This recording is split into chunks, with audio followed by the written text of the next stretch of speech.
Electric Jam Podcast. Hi, this is Christopher and Richard from electricjam.com. Our site is all about guitars, recording, gear, all from a rock and metal perspective. I've been in the music industry since the early 2000s and have worked in studios all across the country. Spent a long time touring, playing shows, several bands and projects. I teach guitar and audio production lessons, and through our site, we also teach these things. Richard, what about you? Oh, well, I'm kind of a journalist by trade, as we explained in the last one. I'm not as technically proficient or knowledgeable as you, but we set up the site together because my background's in kind of journalism and, online media, but we shared a, passion for guitars and metal and gear and stuff like that. So that's how I got going. So I'm kind of like the learner.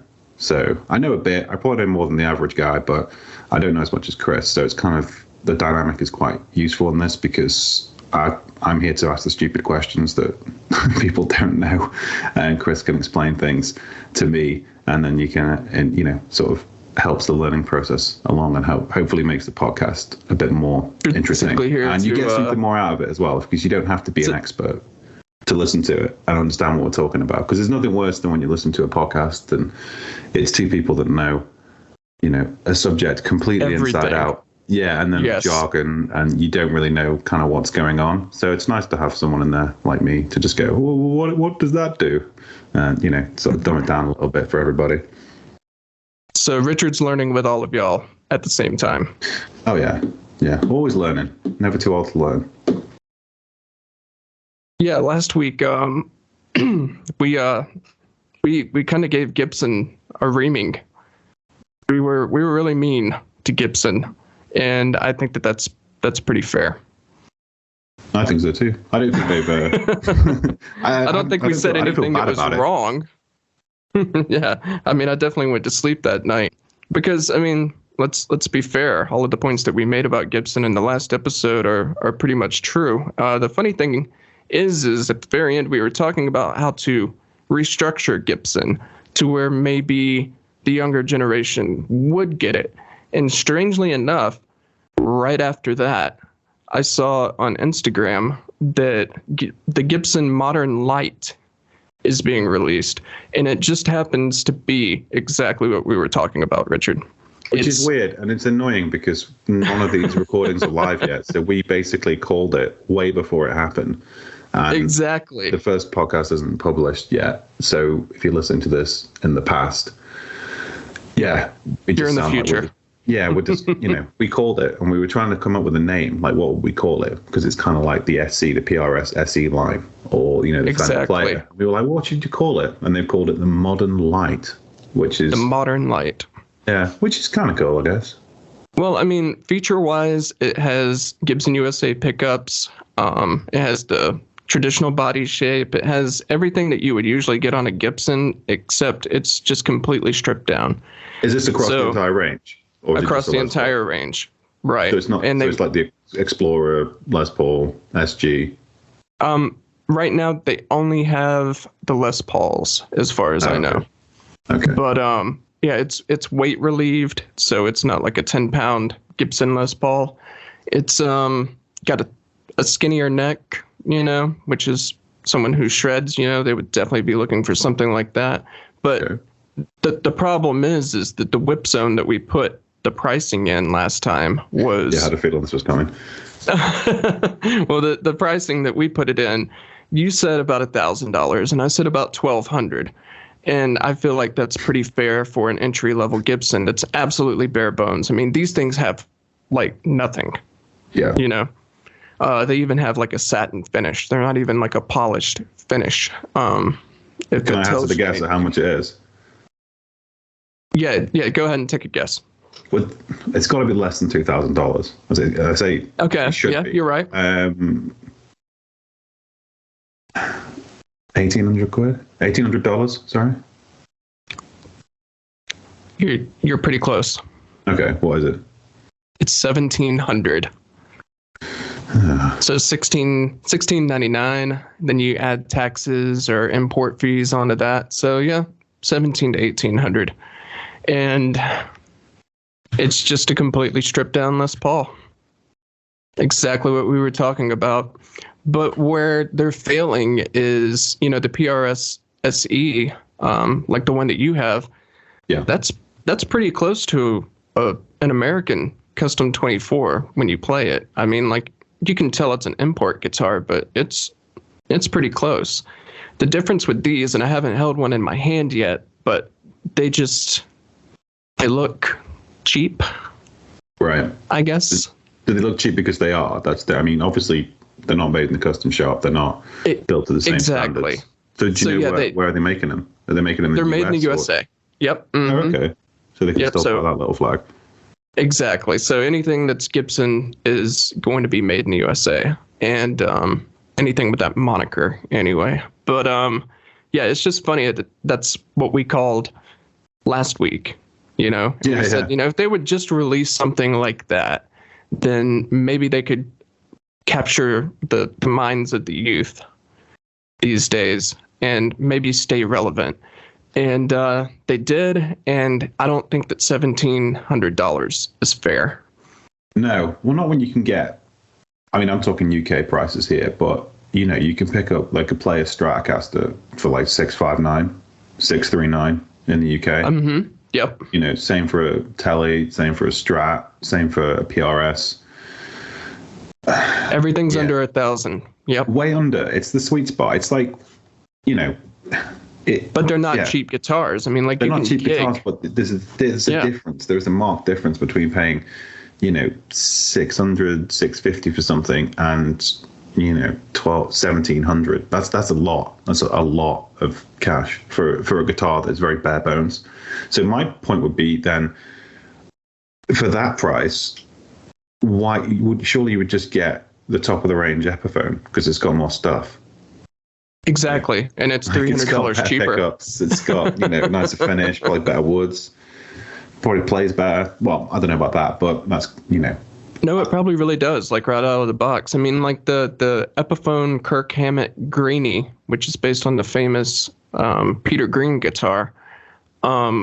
It's $1,400, and a lot of people are kind of balking at that price, but it looks like a top of the range Gibson. Yeah. So I would just buy that.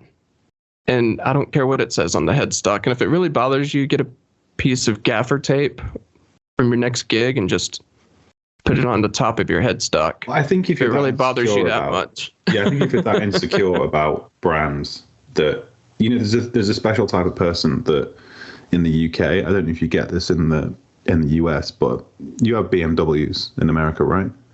Oh, yeah, absolutely. Okay. Well, in the UK, there's this thing where people badge their car. So they'll have like a 320i, which is like a 2-liter petrol engine, right? Right. And they'll stick like an M badge on it or an M3 badge on the back of it. And only a few people notice the difference. It's people that know about cars. I happen to quite like cars. So when I see that, I'm just like, you dick. Oh, no, people do that here. People do that here. Badge a 320i BMW with an M3 badge. Everyone knows the exhaust is completely different. The noise is completely different. The chassis is completely different. So, I don't know. It's basically like catfishing with cars. It's really stupid. It really is. And it's so the dumb. Same thing with guitars. You're absolutely right. Yeah, and it's such a weird thing to do. It's like no one cares if you're playing the Squire if you can play it like as good as better than in an impressive way. It doesn't matter. And I've seen hundreds of bands play live, and not once. Obviously I've seen the guitars and stuff, but I've never checked the headstock because a lot of the times you'll see a really big band and they'll look like they're playing a Tele or a Strat or something, but it'll be a custom guitar. It would be something weird. It'll be right. Some brand you can't make out the name. Mm-hmm. Yeah, it'll be handmade by somebody. So yeah, it's such a weird little thing that people have this sort of requirement to have brand affiliation, and it sort of feel like it gives them some kind of validation as a person or a player or a BMW driver. It's weird. I don't get it. I really don't get it. People do that same thing. They'll buy an unmarked neck and then they'll put a Fender logo on it. And, just like the BMW lettering that you can, that person had to go on eBay and type in, the BMW lettering. They spend money for this to make the car look much more expensive. And they do the same thing. They'll buy an unbranded neck that doesn't have anything on it and then take a Fender decal and put it on there. And I don't know. I guess if that makes you feel better. But I mean, some of the greatest guitarists in the world. Will it? That's the thing. It make you feel better. It wouldn't, because you're going to go to bed every night knowing you're the kind of guy that badges his BMW or went onto eBay and bought, got a sticker for his guitar so people think his guitar's more expensive than it actually is. Yeah, it's not a good look. So if you're doing that or you're thinking about doing it, just don't. No one cares. Yeah, absolutely don't. Play it with confidence. I mean, John Mayer, I saw a live clip of him playing the other day, and he was playing on one of his PRS SE guitars, and everyone was commenting on the video and saying, why isn't he playing his USA one? Maybe he likes that guitar. Maybe he doesn't care. It's a $700 guitar, but who cares? Yeah. I mean, it's weird. He's John Mayer. He's going to sound great no matter what he's playing. So who cares? Exactly. It's bizarre. But I mean, that was always going to happen with Gibson. They were always going to kind of... I really hate the word boomer. Like, I don't like it. Like, I don't like people use it. Yeah, we said this last time. Yeah, I hate it too. It's so boomery now. It's almost kind of like a meme, because in the age of like TikTok and Instagram and stuff like that. I mean, I don't particularly like social media very much. I'm not on TikTok or anything like that. But there doesn't seem to be any presence of Gibson anywhere really on there at all. You just don't get a feel that they're there, that they have any sort of grip on people. And I know they sort of work with kind of like Adam Jones and stuff, which we'll get to his Flying V in a bit, because that's just ridiculous. But yeah, it just seems to me it's a bit of a... They need an 800... But then they've got... I don't know, it's a complete mess. And to be honest, the pricing of that $1,700 is... It doesn't surprise me. And needless to say, I probably wouldn't be buying one. So, yeah. Yeah, no thanks. But moving on to actually saving money and having something really cool, Boss released a brand new pedal, which is kind of weird for them. They don't release brand new pedals very often. They do re-releases pretty often, but they very rarely come up with an absolutely brand new pedal. And Boss just did, and it's called the Amp and Cabinet pedal. And it would absolutely blow your mind. It's pretty much a katana in a box. Right. Well, the katana is impressive anyway. I mean, that's a seriously, seriously impressive piece of kit. I mean, we always recommend that on the site and in the newsletter. Like, if you're going to get an amp, we do get the katana MK2 100. Well, I mean, this is the thing about the katana. I've been playing for 30 years now, and I've owned every type of amplifier you can possibly imagine at this point. And the thing about it is the katana sits in my studio, and whether I mic it up or whether I run it directly into the board in the studio, it sounds great. And like, I know it's not a tube amp. It doesn't sound like a tube amp. It doesn't feel like a tube amp, but it's like 90% there. And I love the thing. It's the only physical amp that I still own. So the fact that you can now take that and shrink it down to just a pedal, that's pretty amazing. Yeah, that is very impressive. So obviously you then plug in this pedal into your computer or speaker or FR speaker. Yep. I hate you can put word. Really, FR. I always stumble. I go, I always worry how many times I've said FR. FR speaker. FR. Yeah. So you can plug it into an FR cabinet, and it can be on your pedal board, and then you can just kind of set up your pedal board. How does it work if it's just a pedal? How do you sort of go through all the different pedals and whatnot and settings? They're all settings on the knobs. And they have, it has 4, I think, but they're concentric knobs. So they have the knob on top of the knob. But it has almost everything that the katana has. And it has those same sounds. And I mean, if you just need a really clean sound to base the rest of your pedal board on, like if you use a distortion pedal or something. Yeah. This is amazing. I mean, and it has a cab sim built in also. So the cab simulator that the Katana runs is built into this pedal also. So you can choose between 3 different cabinet types. I think it's vintage, and there's another one that's I think it's called deep, and that's more for like metal and stuff, and chugging. But yeah, it's all like right there, built into a pedal. I think they're like $250 or $200. Okay, that says only. I mean, what's the Katana? That's like $350, right? English. Yeah, dollars is probably a bit more. Yeah, it's a little bit more. I think I got mine on sale for $350, I think, and that's the I have 100 watt, and it's amazing. I mean, like you can play gigs with it, you can use it in the studio, and now you can do it in a pedal. And I don't know, Boss is just killing it, and that's the best selling amp of all time, I think, right now is the Katana. The Katana. Yeah, it doesn't surprise me. It's absolutely phenomenal. Like it's so good. I mean, I got the Spark amp when it came out, like because I saw the demos of it, and I was like, wow, this things look amazing. You can do it with your phone and all this kind of stuff. And then I used it when I got it for a bit. I'd say a few months, and I literally haven't used it for I'd say over a year now. I just haven't used it. The sound is not good. I've had that same problem with Positive Grid. I have Bias Effects too. Yeah. And I don't know, everything just kind of sounds cloudy to me, kind of muddy. Yeah. Like there's a blanket over the speaker or something. Which is odd for something that's digital. Do you know what I mean? It really shouldn't sound.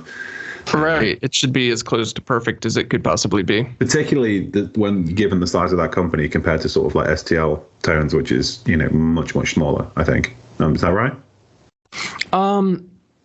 Not really in the professional world, actually. STL Tones, they have a bunch of big producers behind them. Oh, okay. I always assumed they're a bit of a smaller company than Positive Grid, mainly because the difference in marketing and kind of the sites and the way they sort of operate. But okay, that's interesting to know. But yeah, it's the Katana. Yeah, compared to that, it's like night and day. I mean, that was. The Spark amp was kind of positioned as, you plug it into your computer, you can, sit in your room, it's a practice amp, it's a smart speaker, you can talk to it, it'll do your taxes, all this kind of stuff. And the phone thing is one, it's a gimmick, and it's super annoying to do long term. Like initially it's quite interesting because I was like, okay, this is quite cool, I can just mess around on my phone and do this kind of stuff. But just because most people spend most of the time messing around on the phone doesn't mean you want to do it when you're playing guitar. Like the two things they don't lend themselves to each other particularly well over a longer period of time, because you just like every time you have to do it, you have to load the phone up, you have to wait for the app to load. Sometimes the app doesn't load, so you just like, so basically after about 2 weeks I was like, you know what, screw it, I'm just going to just play with the default settings on the amp, and then I just kind of just gave up with it. I was like, you know what, no, not interested anymore. And then I've got so yeah, the Katana is ridiculous. Well, you've been talking about buying a Katana now, so for at least the past 2 or 3 months, and I think you totally should. And I mean, the thing is you're talking about scrolling through menus and stuff like that on your telephone, and how crazy that is.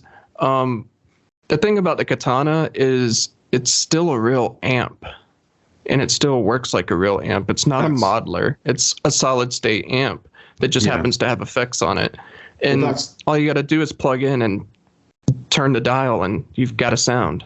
That's kind of this is the thing, like with all this digital stuff and computers, and you can plug in with like an audio interface and all that kind of stuff. It's great and it's useful, but sometimes the old ways are the best. You just want to just sit down, plug into an amp and just play, like, and it just sound decent. Like that's kind of what I'm missing really, because I tend to just play through my computer. I've got like an audio interface, I've got STL Tone Hub, and a few other different things and some speakers, and I just play through that.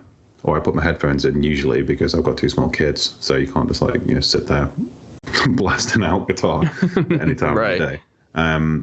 So yeah, I tend to just do it that way. But the idea, sometimes it's a bit of a faff like, because you've got to, you got to open something on your computer, you got to do that, you got to close this, make sure the settings are right, because obviously if I have a call or something with work, I'll have to unplug some things and plug things in. And I'm just like, you know what? I can't even be bothered to play my guitar now. I'm just going to go downstairs and have a cup of tea. So to just that makes sense. That plug in and play like on a traditional amp is, yeah. I mean, you can try and do away with like traditional ways of doing things, but sometimes they are just like better. Like, and I think to have a good amp, it's like, I mean, that thing with Josh Homme, there was a while ago where they were talking about the amp he used to get the guitar sound on Songs for the Deaf, and it turned out to be some like little box, $50 kind of amp from the 80s. And he basically said, yeah, I've been using this for years, it's great. And it's like a little bass amp that he runs his guitar through. Yeah. It's like that kind of stuff's amazing, because that's what makes, if you could name over in the last 20 years, I'd say probably his guitar tone, particularly on the first 3 records, not so much now, but the first 3 records, like particularly in Songs for the Deaf as well, and Rated R, the guitar tone is like just so good. It's like as good as anything from like the golden era. I would say so is Lullabies to Paralyze. I think that album. Yeah, that's a really underrated album, actually. That's really underrated. And he used an Epiphone dot on that album to get that guitar sound.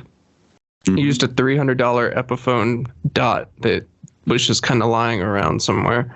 I think Elaine Johansson gave it to him, one of the guitarists that worked on that album. And it's like, I mean, that just proves you don't need a super expensive gear to. I mean, Jack White, same thing. I mean, Jack White used super cheap stuff for pretty much the entire run of the White Stripes. When he went solo, he started using Fender. He had that horrible before plastic guitar, didn't he? With that really weird plastic guitar, and he used a couple of pedals and a relatively decent amp. Would stay in tune, but it didn't matter. It was the energy of the show, Yeah, I mean, I was lucky to see the White Stripes, and they were amazing. They killed it. Yeah, I've seen them a few times. They're very, very good. Just 2 people. Yeah. 2 people with really bad gear. Yeah, if you know what you're doing. But yeah, so that is interesting. But then you've also got a lot of other, like Fender's kind of coming into this little space now, isn't it? A bit more than it used to. Yeah. So Fender also has a new pedal. I guess you could call it a pedal. It's a multi-effects pedal, and it's called the Fender Tonemaster PRO. And it's kind of based off of their Tonemaster amps that they've been releasing. And those have like a hybrid of digital and tube. Yeah. They're like the classic amps, but they're like a hybrid, which I guess kind of makes them a little bit more reliable as far as touring with them and stuff like that. But they just released a multi-effects pedal that looks a lot like a Helix or a Head Rush. And this is their first try at it. The problem is it does the Fender sounds pretty good. I got to try one at one of our affiliates. And it does the Fender thing really, really well. The high gain tones, it's not so great at. And people have been pointing this out. There's the obvious shills on the internet that just say it's great. And this is amazing. And then there's been some people that have been very critical about it. And it's kind of like the game Cyberpunk. Right. When that game was released, it was a nightmare. And I think that this is something that we're going to start seeing more and more with products, video games, everything. They're just pushing things out, and then it's like, we'll fix it in post, which is something, we say in the studio all the time. Well, we'll fix it in post. Well, you can't do that really with a product, but that's what Fender's kind of doing. They're like, well, we're going to update it. So, don't worry. It's not really usable right now, but we're going to update it later. Oh, Fender. And releasing beta software. It's a beta. Then why am I paying for it? Well, I mean, yeah. And then that's another thing is the price is $1,700. So it's way above the Helix at this point. That's a lot. And the Helix is old. Don't get me wrong. I mean, the Helix has been around now for a while. And but it's good, but it's right? still great. Yeah, I mean, that's the thing. People tour with it. Yeah, it's. I think, I don't know. It's taking the. I get the business ideology behind it. Like, you come in with a high end product, and then you basically try and make a splash with that, and then because obviously you've got R&D, you can't just like nick other people's IP to make it work. So the cost is always going to be higher with a newer product that you haven't done before. So you have to come in with it kind of makes more sense fiscally to come in with a high end product, so you can basically recoup more of your cost. And then once you've got all the IP and all the coding and software sorted and paid for and some revenue generated, you can then start to make cheaper products or cheaper versions of it that become more mass market. That's like what Tesla did. But the Tesla, that was how they did it. They had the Model S, which was the high end, and that kind of paid for all the developmental costs of building everything and manufacturing and building the factories and all the, because the cost of that thing was enormous. And then obviously now we've got like the Model Y and the cheaper ones that are coming out off the back of that, because they've done all the hard work up front. All the costs have been done and not paid for. But do you know what I mean? It's like you have to make a splash. Yeah, absolutely. From a business perspective, I get it. I mean, but Line 6 did the same thing. They released the Helix first, and then there was the Helix LT, the lighter version. And it didn't have quite as many features, but it was still good. Yeah. And then they released the HX Stomp, which is an even smaller version of the Helix with even more limited stuff. But now we're like in $400 or $500 territory, Yeah. So I understand making that big splash, but to make that big splash, it has to be good right out the gate. Yeah, exactly. It has to be predicated on the fact that it costs a lot of money and it's very, very good. That's the point. It can't cost a lot of money and be like, yeah, it's all right. That doesn't work. It's not going to fly, because it's like anything. If something costs money, there's a certain level of expectation that comes with it. And if it doesn't satisfy that expectation, then no one's going to buy it again. I know you get people shilling for stuff on the internet and just saying, oh, this thing's great. And you get that in every industry, particularly with reviewing stuff. A really good example is Apple in the tech space, because obviously I work in that. They have they call them their family of trusted reviewers. So these are the people they fly out to events and stuff, and they get all the iPhones free and all that. They get everything, all the computers when they come out. I used to, this is going back about 10 years, but I wasn't in there, but I used to get the phones and stuff. And I wrote one bad review. I think it was at the iPhone 6S or 7. And that was it. I didn't get any more. They just booted you out. Yeah. And I remember one of my housemates when I used to live in London at the time, he was kind of like, they called him up. He'd done some news articles, and they called him up and said, I thought, come on. You're one of our inner circle. You're one of the Apple family.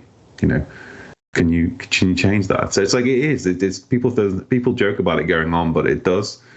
And it's not like people are getting paid to say things, but they get you in a different way. They basically give you access to things like press trips and access to expensive products. Like, we'll send you this and you can keep it, and but we won't send you any more. Very nice. And it's not technically legal, but it's not technically illegal, but it's very and it happens everywhere. Any company that's giving out products or giving the press kind of samples of stuff. This happens. It's always happened. It always will. It happens in politics with taking people out to lunches, giving them tickets, whatever. Oh yeah, so it's absolutely. Not new, but it's becoming even more a problem now, because now you have this thing called an influencer, which is basically just a whore on social media that will basically do anything for money. And that's what a lot of these guitar channels are. And it's talked about in a way like it's something good to be one of these people. And it's like it's almost now in the UK there's this switch. I think it's the red top, so like the Mirror and stuff are kind of laying off journalists and replacing them with influencers, which is such a bizarre thing to do, because you're effectively getting rid of somebody that's trained to be critical. Right. You don't go to school to be a influencer. There's no degree for that. no, it's not. because there is a distinct difference between somebody who reviews products and cares about, what people are buying, and an influencer. An influencer will just basically, I can call an influencer up tomorrow and be like, look, we've got this product. Can you just pimp it to your audience? We'll give you $1,000. And they'll go, yep. Here's what I want you to say. Here's what I'd like you to say. And they'll say, okay. And then that's it. How is that a good thing? And now people go, oh yeah, these influencers. It's like the people talk about it. It's bad because it makes everything homogenized. Everything's great. Everything's 4 out of 5 stars. Exactly. There's a guy named Daryl. Exactly. There's this guy named Daryl Braun on YouTube, and he's a really nice guy. He's a Canadian. He does really good reviews as far as showing off how the products are, but he doesn't necessarily give opinionated reviews. He's not really, and at that point, you're not really a reviewer. I mean, like what you and I do with music equipment is reviewing. I mean, I have a bunch of bad reviews where we were, given products to review, and I'm like, this isn't good, and it's on our website. You can find them. I remember you saying to me, this isn't good, I don't like it. And I was like, well, just say that then. That's what you need to say. Exactly. Because we made a point when we started this that we had to be honest. You have to be like 100% honest. Yes. The voice of reason, not the voice of reason, but kind of like just calling a spade, because there's so much just nonsense everywhere now, like literally everywhere. And not just with, reviews, it's kind of endemic with every aspect of like reality. So it really is. I always kind of respond well to people that just kind of tell like it. I don't have to like it, and I don't have to agree with it. But if someone's like, "This is what I think," if you don't like it, you can cut off. Then I'm just like, "Yeah, fair. That's fine. That's at least you're not trying to sell me something that I don't necessarily need or want, but I'm interested in." That's the thing. That's the difference. It's a review is somebody being critical. It's somebody taking something apart and going, "This bit's good. This bit's not so good." Otherwise, you're just a presenter or a salesman. Exactly. You're selling. You're just selling. You're just talking about features and benefits. You're just selling. You're just selling a product because you want people to click on your affiliate links. That's it. Well, that's exactly what's happening with the Fender Tonemaster PRO. Because if you put it into YouTube, the algorithm will pull up 5 or 6 videos about it, and all of them are positive. They're all positive. It took me forever. I had to scroll through. I had to put in different SEO keywords to get it. I finally found a negative one where the guy's like, I'm sending this thing back. And these are the reasons. And it took forever to find that. So I feel like a lot of people are going to go out there and buy this product. And it's like, well, yeah, it's going to be great probably in a year when they figure it out and, give you updates. The same way that Cyberpunk was. I mean, that game was released and it was a complete mess. And now it's one of the most played games since that update. It's amazing. But it took 2 years to get to that point. And it's still not perfect, So crazy. I don't know what Fender's doing. But, deception is... It's really prevalent in the review culture, and I'm glad to not be a part of that. I'm glad that we can't be bought. Well, and also it's controlling the narrative, which is really easy to do if you have enough influence and influencers. If you have enough mouthpieces spouting the same nonsense. I mean, COVID was a great example of that. It kind of sort of showed exactly the insidious level of how bad it actually is in terms of this is the official line. You either toe it or, you basically don't get to have a say. You're wrong. Yeah. You're not even wrong. You're just removed from the conversation. You're not even allowed to have a say. You're just gone. Your voice isn't allowed to be heard. And now obviously all that's coming out in the wash. So it's a bad thing. It's insidious and it's everywhere in life now, particularly online and with news media, reviews, everything. There's a sort of inherent dishonesty to most things. So everything's wonderful. Everything's great. Everything's perfect. Just keep buying it. Which is that's the type of person that would buy a $20,000 Adam Jones Flying V, which also just popped up. Yeah, that's insane. I sent you a picture of it, I know, the other day, and I hate flying Vs anyway. I hate them. I've always hated them. I think they're the worst looking guitars ever. And the fact that someone's paying $20,000 for one just because Adam Jones has rubbed his cheek on it is insane. Well, there's two funny things about that. The first funny thing is something that you and I talked about when we saw it posted. Adam's never played a flying V, as far as I know. He's had those 2 or 3 Silver Burst Les Pauls that he's played on stage for years. I saw him play. He played one in the UK when I saw him last year. Oh, okay. He played one there, only for a couple of songs though. It must be the ones that are like tuned down or something. They're probably in a different tuning. Yeah, I can see that instead of drop D, which is what most of their stuff is. But the other funny thing is they sued Dean Guitars for. We talked about this on the Gibson episode last time. They sued Dean Guitars for the headstock shape.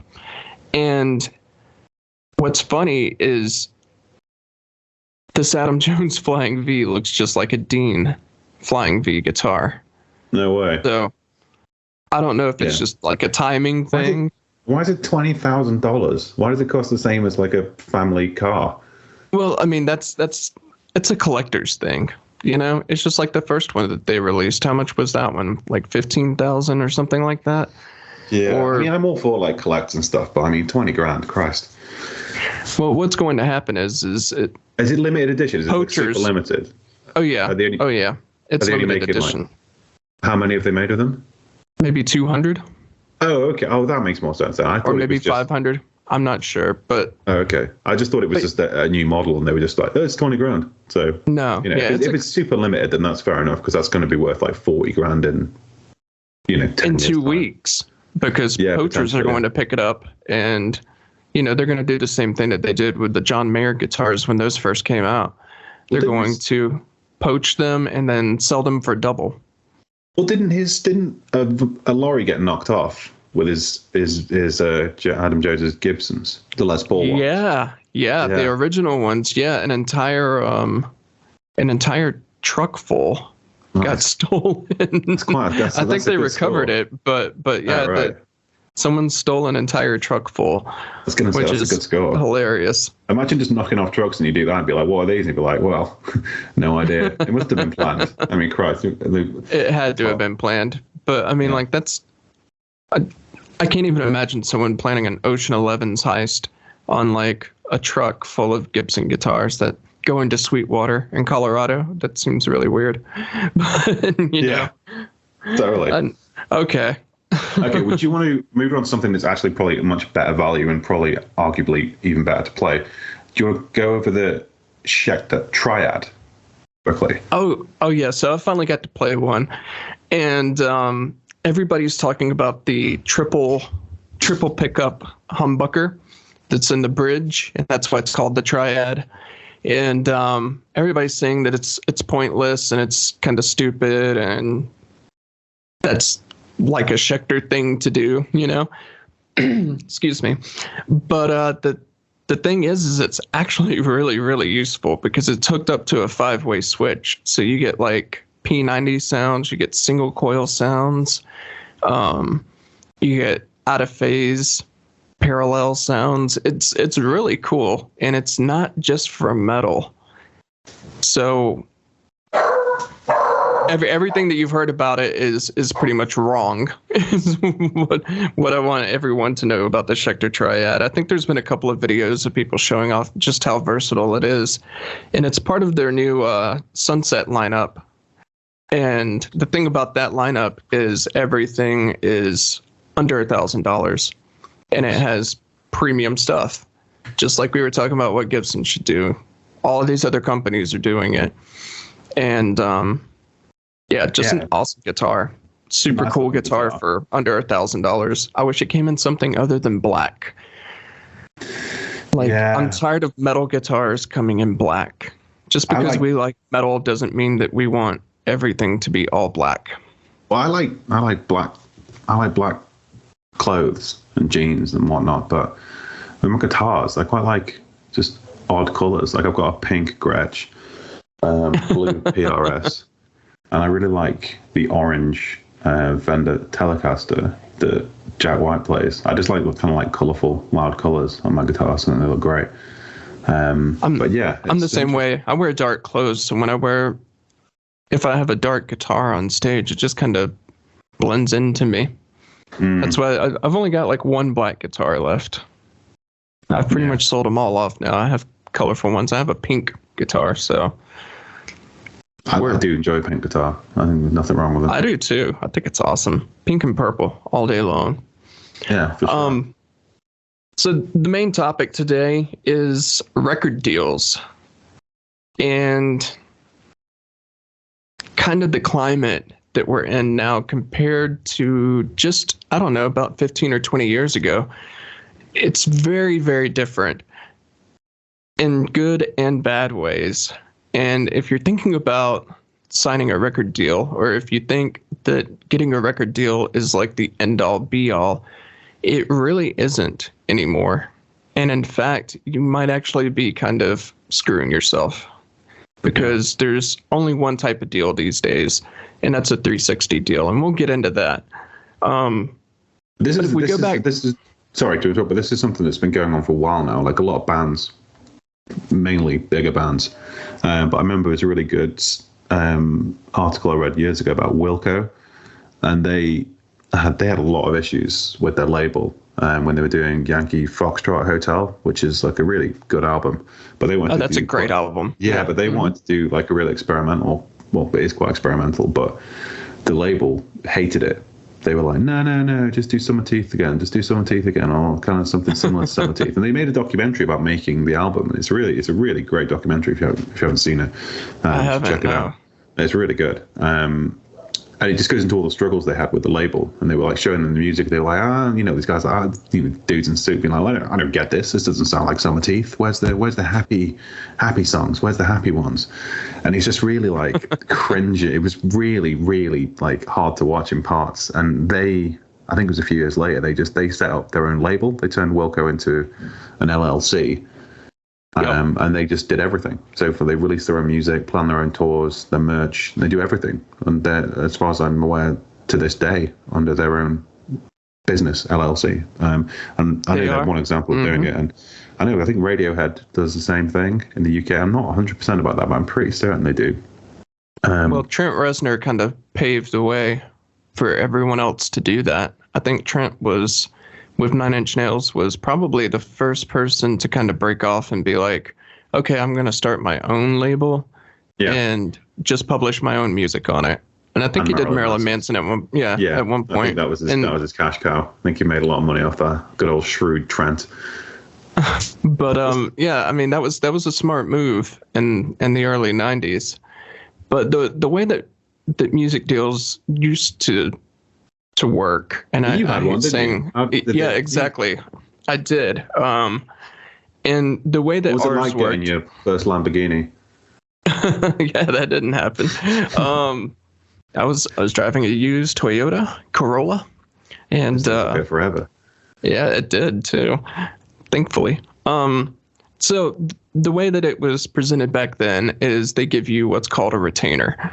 They give you, like in our case, I don't want to use the real number and I don't want to use any names, but let's say $400,000. And they're like, here you go. This is for recording. This is for buying instruments. And this is what you're going to live off of for a while, because your album sales have to pay back all of that money. But don't worry, we're going to handle everything else. We're going to handle promotion. We're going to do TV spots. We're going to do radio spots. We're going to put your music in movies. We're going to shop it to commercials, all kinds of different stuff. They do all of that stuff behind the scenes. As a musician, what you've got to do is come up with really good songs, get them recorded, and then go out and tour. And they handled the merch. They handled everything back then. And that was pretty cool, because after you pay back that $400,000 retainer, you start making a whole lot of profit off of all of this stuff, because then you get a percentage of sales off of the albums, off of the merch, off of everything, once that retainer is paid back. And I'm kind of oversimplifying things, but that's an easy way to look at how But what if things used to work. And this was 2001. Yeah, but well, back then that was one of our band meetings, like if God, we'll be in debt for the rest of our lives. But no, they just drop you off the label, and whatever they invested, they're just like, whatever, but they're never going to give. Yeah, they're not going to give someone like $1 million, to start out with, So it's not that big of a deal. It's not that big of a loss if they invested $250,000 in this indie band, But yeah, so that was something that we talked about, and we found out it's all just written off later. But that's kind of how it used to work. Yeah, it really does. But that's kind of how it used to work. And then I was out on the road for 200 days, sometimes for a year, which it's grueling, and it's a whole lot of work because you're trying to pay back that money so you can start to see real profit. And that's why I started working in studios, because that life just was not for me. But that's kind of how things used to work. And then the internet happened. And I got that deal. That was in 2001, 2002. Yeah, 2001. And that was right at the peak of Napster and all of that going on. And all of a sudden, record albums, their sales are plummeting because of the internet. And over the years, we've kind of found a way to make that work with streaming services. But for, I don't know, like a good 10, 15 years there, people were just downloading stuff or ripping it off at YouTube, or, there were so many different outlets where you could just get music and burn it to a CD, and now you own it. Yeah, I remember it. It's kind of weird because you used to still get CDs, but then I used to do this thing where I'd listen to an album first, and if I liked it, I'd go and buy it. That was kind of how I sort of the ethical dilemma of pirating music. I was like, oh, I really like this album. Oh my God. That's funny that you say that. I was the same way. I'd still buy it on CD. And then there was like the mini disc as well. That was kind of like knocking around, and everyone was like, this is going to be the new for a little CD. while. Yeah. And my friend had one, and I remember thinking, wow, it's so fancy. And it would take up less room as well when you're storing it. But then obviously in the background, the internet was kind of happening. Apple was kind of doing iTunes, and all that kind of business happened. So yeah, and it must have been a shit time to be in the band, because I remember I went to see, I think it was Pantera. I think Will Haven was supporting them. And I was like, it was like 20 odd years ago. I was pretty young at the time. I think I was like 16 or something. And I remember speaking to the singer out of Will Haven, and I was like, kind of like, whoa, Will Haven, because I loved that Carpe Diem album. I still do. And I was just like chatting to him. I said, and they was, we're going back like next week or something to America. I was like, right. I was like, so you're going to be working on like new music and stuff? He's like, yeah. He says, but got to get back to work. And I was like, oh yeah. So what, you like recording and practicing and stuff? He's like, no. Yeah. He was like, no, I work in a factory. And I was like, what? Yeah. I couldn't believe it. I was like, you work in a I was like, you've literally just played an arena with Pantera, and you're going to go home and work in a factory. I was like, that blew my mind. I was just like, what? How is that even possible? Like, how are you not a millionaire? How are you not a millionaire? You're on tour with Pantera. Like, come on. And really, I was really like shocked by it.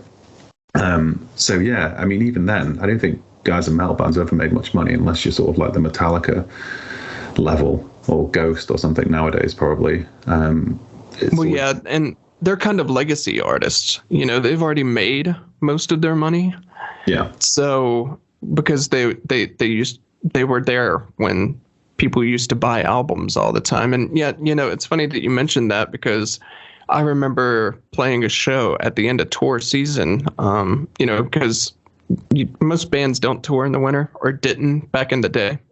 Like the seasons were, spring and summer were really good.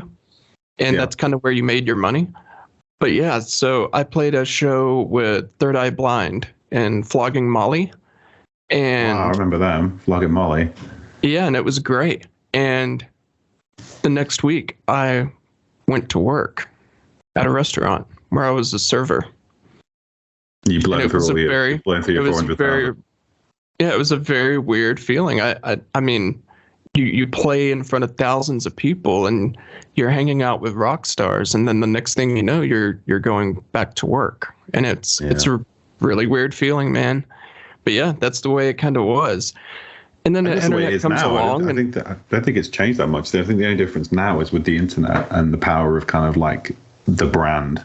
If you're kind of a well-known entity, like, I think it's kind of good in I think we've gone through the kind of difficult phase of, no one buys CDs anymore, so there's no money, to sort of streaming, like things like Spotify, which is obviously not great for paying artists, to the point where they've kind of adapted to it. So you get people like, they're a bit more kind of business savvy. So I think, like, is it the guys at Periphery? They do a lot of like software and stuff, and they have their own plugins and that they sell.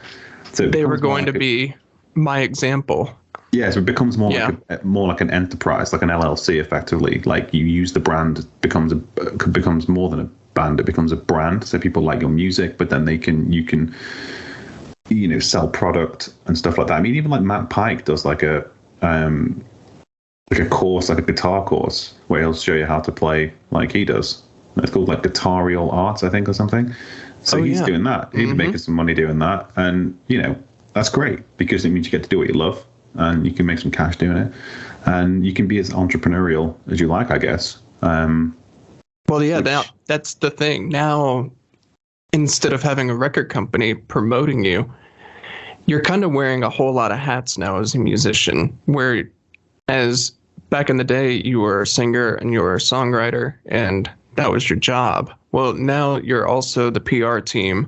You're also the graphic design team. And then you look at bands like Periphery, and, Misha will tell you himself, we did a review on their latest album, and I got to talk to them for a little while, and it was really cool. And he'll tell you himself, they don't make any money from touring. If anything, they break even. Yeah. But that's exposure. And then, they have all of that software. They have Horizon devices. They have the Amp Sim software. They have the drums, the Get Good drums. And that stuff is kind of taken over the home studio market. So that's where they make all their money. And surprising little young chaps. Well, I mean, they didn't want to be on a record label, because the only way that you can be on a record label now is something called a 360 deal. And what is this? You were talking about this earlier. It doesn't sound, for anything 360 never usually is good. It kind of implies you're going to get turned around backwards and then booted up the bum. Well, they do everything that they used to do. They do the merchandising. They do the recording for you. The retainer's gone now. Oh. They don't do that anymore. Sweet retainer. But they'll do promotion for you and stuff like that. And I think, and I don't want to say that they are 100%, but I think Spirit Box is one of those bands that's in one of those deals. And if you're successful at it, it can be a good thing. And if you're as big as they are, and, because they kind of they didn't come out of nowhere. I mean, a lot of people already knew their old band. I wrestled a bear once, but, they kind of came out of the blue, just with a couple of good songs, and took over. And they're on a record label. And I think that they have that kind of similar deal where it's like a 360 deal. Now, the problem is if you're not on the level of Spirit Box, if you're not like on XM radio or something like that, then like 90% of your profits are going to the record label. Yeah, so the label's basically figured out, we're not going to make any cash from Spotify. We're not going to make any cash from CDs. So we now basically need to figure out how we can effectively make as much money from any potentially popular band as possible, which would be having control of the promotion, the merch, and the shows and stuff like that. So you better become an agent. With exactly, you're collecting I'd imagine, the lion's share of any fee that's attributed to the band and any endeavor that they do. It's that's the thing. It's kind of, this is the way things work often with stuff. It's the same with book publishing. For instance, you will get a big fat retainer or you might get like an advance, like 100,000 quid or something, or 300,000 to write a book or a series of books. But if they don't sell, you know, I know of some people who they owe the publisher money because they've taken the advance, bought a flat, and then the book's not sold well. So they basically like, you know, they've got a flat owned by Penguin Publishing. So that's terrible. Which is a bit weird way of thinking of things. But I mean, that's why I kind of have a lot of respect for this guys in Periphery. I mean, I've listened to them a bit, but they're not a band that I kind of really listen to a lot. But I know about them more because of kind of the moving and shaking that they do with other things, which kind of tells you everything you need to know about like the direction of like modern music and, you know, what people need to be doing to kind of get ahead and do what they want to do. Because at the end of the day, the most important thing to those guys is the music, obviously, because they're very 100%. Good at what they do. Mm-hmm. But you need to be able to sustain that with a living. So, like, obviously, and they made the savvy choice of being like, you know what, this is what we do. We have a brand. We have recognition. Why don't we use what we know and do what we do and use that to support what we actually want to do, which is the music? And then it becomes, you know, it all works together. And, you know, some people are like, oh, you know, they're just trying to cash in. It's like, screw that. It's like everyone's trying to cash in. Like, you're trying to cash in, going to work every day, doing a job you hate. You're cashing in doing that. You know, at least these guys are smart enough to cash in on doing something they love and with a creative output too. Right. So, which brings us back to the first question. Is it even worth getting a record deal these days? And I would say, I mean, if it's projected that you're going to absolutely blow up and be like Taylor Swift level, then yeah, go ahead, sign that deal. Because people like Taylor Swift probably have a 360 deal, but she's selling a bunch of tickets and a bunch of merch. I think she's probably selling a few. But if you're like a little metal band like Periphery, you know, who seem big to us because we're big into that genre, but in the grand scale of music, they're very niche, you know. Even compared to so I mean, I always think of like Mastodon is one of the last kind of really big sort of breakout metal bands that kind of transcended out from becoming like a niche band to being known by a lot of people. Like, I could go into a pub with my friends and some of them like the same music I do, some of them don't, and I can say, oh yeah, Mastodon. I'd be like, oh yeah, I know Mastodon. Everyone knows Mastodon because they have this kind of like cross-platform. They've kind of like, you know, cross-pollinated into other genres because, you know, people who like indie bands will reference them and like them and stuff like that. And I can't really think of another band. I mean, you've got bands like Lamb of God who are massive, but they're not kind of revered in the same way like Mastodon is, I don't think. And they don't have quite the same sort of cross. They haven't really progressed. Yeah, they haven't really progressed the same way that Mastodon has. Mastodon is, you know, they started out really heavy and very metal and post-hardcore, and that was like their bread and butter. But then they've expanded out, you know, like into prog rock. Some of the newer stuff on that last album that me and you listened to so much, it borders on being like Rush sometimes, you know. I mean, really like does. But that's just the band growing into its skin. I mean, as much as I'm definitely in old Mastodon camp. I much prefer like Leviathan and the first few albums. Not the first album. The first album, I do enjoy it, but it's a bit too kind of just... It's a little rough.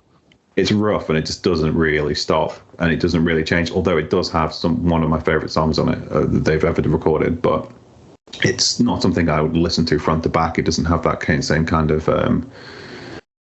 you know, it's not like a journey like their other albums are. Their other albums are like, you know, they've got it's kind of ebbs and flows through different sort of moments. And you can just hear it. They're sort of like really coming into their own, and all their albums kind of stand up by themselves. They're all good albums. I do prefer their older albums, but I've got kind of a controversial thing where I don't particularly like the drummer singing voice. I prefer it when it was just...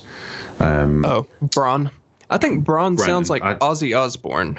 Yeah, you said that. I can't hear it. I've been trying every time I listen to it. I try and think that, but I just can't do it. It's such a contrast to Troy and Brent that I love Brent's vocals. I think his voice. He has that like gravelly southern. Yeah, it's like sort of like this thing going old on. drunk sailor singing sea shanties like to metal. It's just the best combination. I remember the first time I heard them, I was just like, wow. I was like, this is brilliant. It just sounds like something you'd hear like on a creaky boat in the sea, in the wooden boat, you know, the salty and grimy. It's awesome. And Brent, or whatever his name is, the drummer. I mean, Braun, yeah. Braun, that's it, yeah. I knew it was something beginning with B. It's very clean. And he's a great singer. I mean, he's a good singer. He's an incredible drummer as well. And also a really good songwriter. He writes a lot of the songs, which I didn't know until quite recently. But for me, I just prefer the gravelly old Mastodon. But that's not to say I don't enjoy the new stuff. I do. I just prefer the old ones. If someone said you can only have 3 Mastodon records, I'd know which 3 I'd be having, and they wouldn't be any of the new ones. Crack the Sky is my favorite. But, you know, they're a great example of a band that came up in that kind of limbo period, because they really... Yeah. I started hearing about them here in Atlanta. Escape Plan as well, another good example of that. That's sort of mid 2000s, sort of early 2000s, sort of like. They did too, yeah. That was a great time. I started hearing like hints of this band Mastodon around here in Atlanta, because, you know, that's where they're from. Well, not everyone, but I started kind of hearing about them, and I remember seeing them at a club in Athens, Georgia. I think it's the 40 Watt Club, and they were pretty big here, and that was around 2002, 2003, and next thing you know, they're like playing, you know, the Tonight Show, and I'm like, well, what? You know? yeah. But they came up in that kind of impossible era, you know, and but it was predominantly through. They were sort of like it's weird. They were like, but it just shows it can happen. A lot of it was almost like the magazine. I heard about them in magazines. I think it was Metal Hammer that I first heard about them. I read a review of one of their live shows at the London Astoria, and I was like, wow, they sound amazing. And I bought their album, and that was Blood Mountain. And I was like, bloody hell, this is ridiculous. And, you know, then obviously go back to the other stuff. And then there was MTV as well. That's before MTV became like an absolute shit show of MTV2 used to play March of the Fire Ants a lot. Yeah, and they had like MTV2, and they used to have like all the metal stuff on there. And yeah, so it was kind of, even though obviously the music industry in terms of the record labels were struggling, I think it was a really good like renaissance period for metal bands, because you had like the Converge, Botch, Dillinger Escape Plan, Dead Guy. You know, on the metal side, you had Lamb of God. Oh yeah. Mastodon. You know, Meshuggah was always there. They probably like been doing it for like 40 years at that point. I just put it together. Yeah. I just figured it out. I just figured out that dead zone that we've been talking about. I just figured it out because I was just thinking about all of the bands here in Georgia and how we're so protective of them, like Mastodon. We're very protective of Mastodon. You don't talk about Mastodon to someone from Georgia, or Norma Jean, or Baroness. The thing about all of those bands, I just figured it out. It just came to me. Even Dillinger. Yeah. MySpace. Yeah, that's it. Yeah, you're right. It's MySpace. I didn't even think about MySpace. Yeah, that big gap MySpace. Right before streaming. It was MySpace. I think MySpace was what bridges the gap between the big record deals and where we're at now. Yeah. With record deals. And emo. And streaming. Predominantly responsible for emo as well. Oh yeah, 100%. I don't think that My Chemical Romance or any of those other bands would have gotten big without MySpace. No, 100%. Yeah, you always forget about MySpace, but it was a massive thing. Yeah. It's like MSN Messenger. I think that's our missing link between streaming and now, because I used to get on MySpace just to find new bands, because, you know, they'd always have a song at the top, you know? And I kind of miss that. I mean, we have Spotify, but it's not the same, you know? Like, you could scroll through the band's pictures and see what they look like. Maybe they posted a video, you know? Timberlake tried to bring it back, didn't he? Yeah, someone bought it and tried to bring it back. Tried to bring it back, but that shit. He got big from that too. You know? Because he came up in that that weird limbo period, and I think MySpace had a lot to do with that.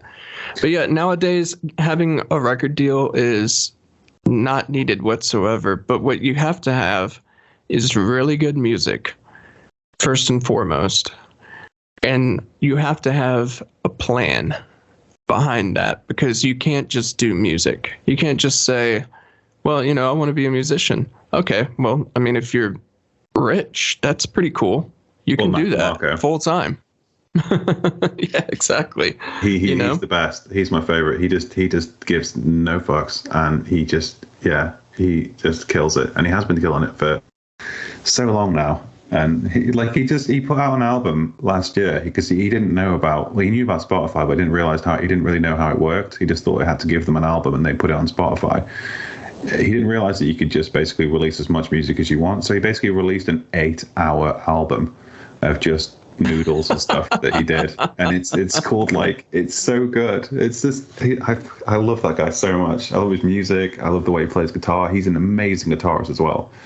He's kind of got this sort of goofy kind of shtick going on, but he is so talented. He's such an amazing songwriter. He's beautiful singing. Some of the melodies and stuff he does are just phenomenal, and he's massive as well. He's so popular, and he just doesn't care. He just doesn't care. And so I would think what you said is completely true. You have to be good. You have to be great. You have to make good music. But then there's always the outlier. There's always Mac DeMarco. There's always the Mac DeMarcos of the world who just kind of just.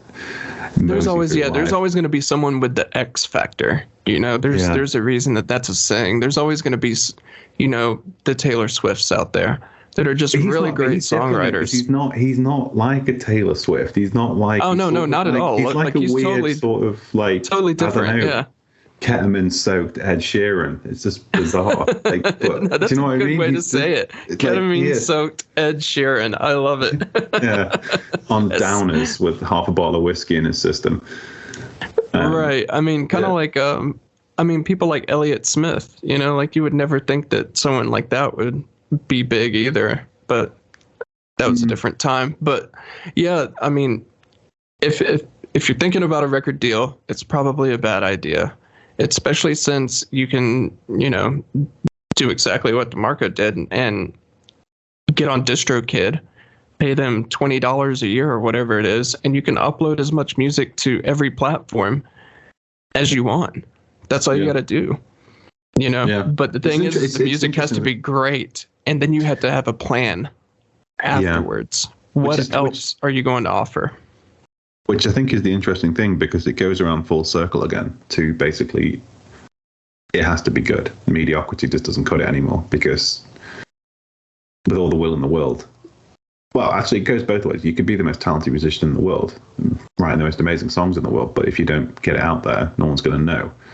On the flip side, you can have all the support, you can have all the followers, you can have all this kind of nonsense and put out mediocre music and be probably relatively successful, but it's it's a bit soulless, and that's kind of a lot. I think that's why a lot of the time now music is a bit kind of damp, a bit of a damp squib, because you get these people with large followers who've figured out how to build the audience, do the promotion bit side of it, but the music's a bit, not that good.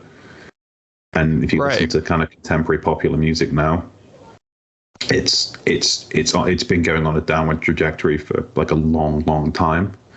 And I remember when I was a teenager, I used to think, it wasn't good then, but I listen to it now and I'm just wow, pop music in the 90s was so much better, compared to what it is now. You're talking, you had stuff like the Spice Girls and stuff like that, but there was so much other stuff going on, so much good stuff that was actually good from a kind of musical perspective. But now it's just there's still nonsense. Some outliers. There's still some good ones. No, that's not. I'm saying everything's bad, but a lot of it is just there's way more noise now than there was before. See, you have to scroll through 20 bad artists now until you find someone like Billie Eilish or someone like Olivia Rodrigo. You have to go through 10 or 15 different other pop artists before you find someone who sticks out like they do. And yeah, it's just completely oversaturated. And a lot of it all sounds the same now. Well, yeah, it's obviously, yeah. I mean, that's kind of the big thing, isn't it? Repetition, everything sounds. I mean, you get that in all walks of life. You get that with music. We get it in metal. You get it in pop. You get it in hip hop. You just can't kind of get away from that. But that's when a band that comes along that does things differently. That's what I mean. I always gone about Tool, but that's kind of like their whole thing. You know, they got like elements of the Melvins and kind of stoner and a bit of metal, and it's not entirely unique, but it's unique in the way they do it because no one else sounds quite like them. It's piecing together the elements to make of the capacity issue of things that are familiar, and then when you combine them together, they become something unique. And there's not enough of that really going on at the moment. Like you listen to people like this thing with Gent, I'm just like, ugh, like I can't stand like this sort of technical. I mean, it's great, these guys that do it, and these 8-string guitars and they're shredding through it and stuff. And it's like, yeah, you're an amazing musician, you're playing really well. But to me, it's so boring to listen to. I'm just like, yeah, okay. Where's the riff? Well, a lot of the people who originated it have like dropped it. Well, like Meshuggah, they don't even do that anymore. Well, take Meshuggah, right? The prime example, Meshuggah's last album they did, right? And bear in mind, they've been releasing music since the 80s. Oh, yeah. It's that last album is, I would say, it's probably one of the best ones they've ever done. And oh, yeah. I loved it. It's so good. It's one of their only albums that I can listen to it again and again and again because their music's very heavy going. But the album's got so much nuance to it. So many, it's like it kind of eases off the gas a bit before it goes straight back in again. And yeah, it doesn't sound boring. After like nearly 40 years, it still sounds good. So yeah, there's a lot to be said for kind of, you know, if you're serious about what you're doing, obviously everybody is stealing from everybody else, but it's that idea, the people that become household names, the people that become legends are the ones that do it in a way that is different. Like say, like they have the expert, like Hendrix is a prime example. Like he wasn't doing anything particularly different, but the way he actually did it and approached it, and this kind of the shine he put on it, made him different. Because the only kind of look at him and Clapton and stuff like that. They're both exceptional guitarists. They just played blues really loud. Yeah, but Hendrix's approach much to it faster. was what set him apart, and it's that uniqueness, isn't it? But that's hard to get. It's very hard to be authentic. I think that's the thing, and also it's a hard thing for people to do because it requires you to step outside your comfort zone and do something that you're not potentially. There's no guarantees because it's new or novel or not something you're used to doing. Like it's easier to sound, oh, it sounds like that, so that must be good. It's hard to do the unique stuff, I think. I think that's why so few people actually end up doing it or even attempt to do it because it's scary. Well, there's a thing in the A&R world when it comes to dealing with record agencies and stuff like that. There's a thing that all A&R people talk about, and it's the 3-year rule. And you either want to be, some artists are 3 years ahead of everyone else and people won't get it. You know what I mean? Like it's just it's too weird, you know? 3 years later, people are going to find that album and they're going to be like, this is amazing. But then there's also bands that are 3 years behind.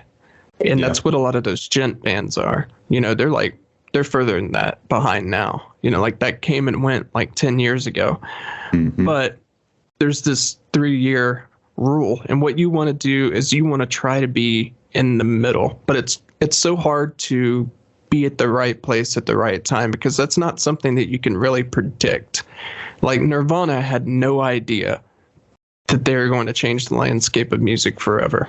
No, they just wanted to do the Melvins, didn't they? So, I mean, they did on that first album for sure. They did. They just he wanted to be Buzzo. That was he was his idol. And but that's what I mean. You end up doing something. You go into it with the right intentions, and you do it. You know, and you've got the chops.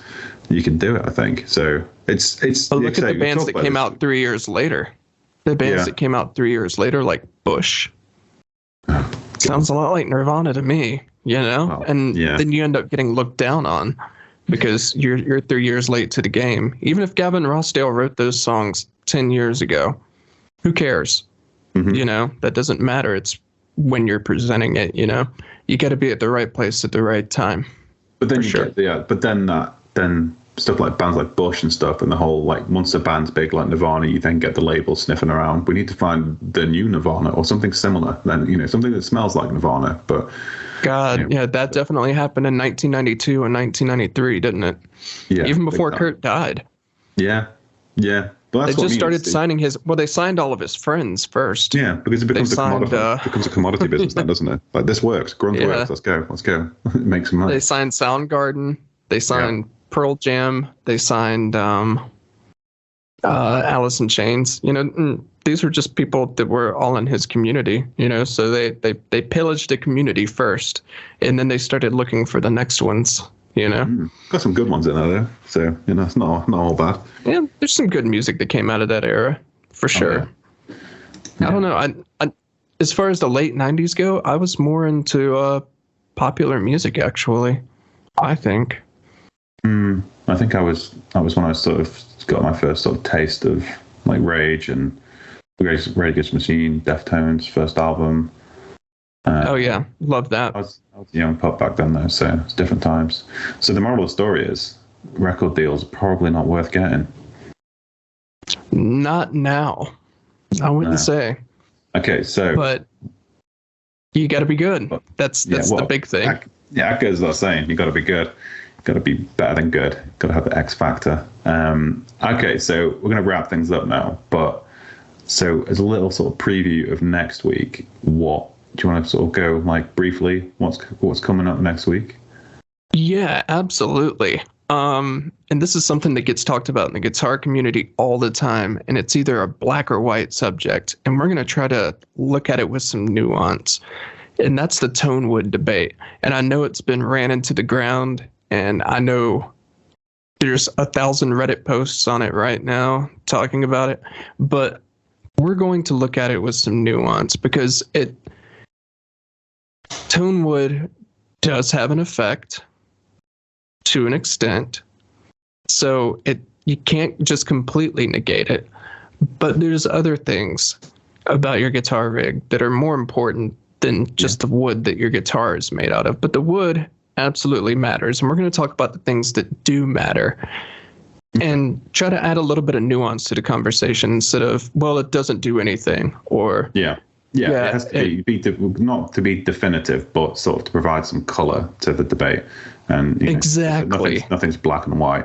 And obviously, and then there'll be obviously some more gear news and maybe an album review or two, because we haven't really talked about any new music recently. And we're also going to have on the site this week probably our top, mine and Chris's picks for the best metal albums of 2023. Well, what we think are the best ones. They're not the best, but subjective is what we think they are. So, you know. Oh yeah, I've got my picks. Yeah, I'm ready. still need to finalize mine. I'm still thinking about it. But yeah, so that article will be live. Well, it'll be live before you hear this. Probably when you hear this. If you want to find it, you listen to this now. If you go onto Google and type Best Metal Album 2023 Electric Jam into Google, you'll find it. It'll be there, and then you can read it. And you can, you know, if you agree with us, great. If you don't, you can leave us some comments and we can discuss it on, actually we're on Twitter. So if you got any questions or any comments, just drop us a line on Twitter, be able to get us on there. And then obviously on the site, we've got email sign up too, so you can get onto our email list where you'll get, you know, access to things that, like video. We do a video once a week, but starting to do videos once a week, like little tutorials and tips and tricks on how to do things in a studio environment. So anything from like recording techniques to, you know, guitar setup or playing your guitar or little licks. Basically just like little 2-minute videos that you can watch and then kind of go, okay, and instantly get something from it.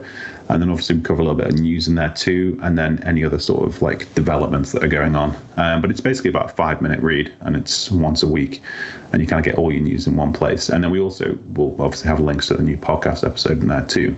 So until next time, that's it for us today. So I will catch you later. Over to you, Chris. Thanks so much for tuning in. Join us next week as we take a look at the rise of budget Amazon guitars, talk about some pickups, and take a look at a guitar company making a big comeback. We'll see you next week.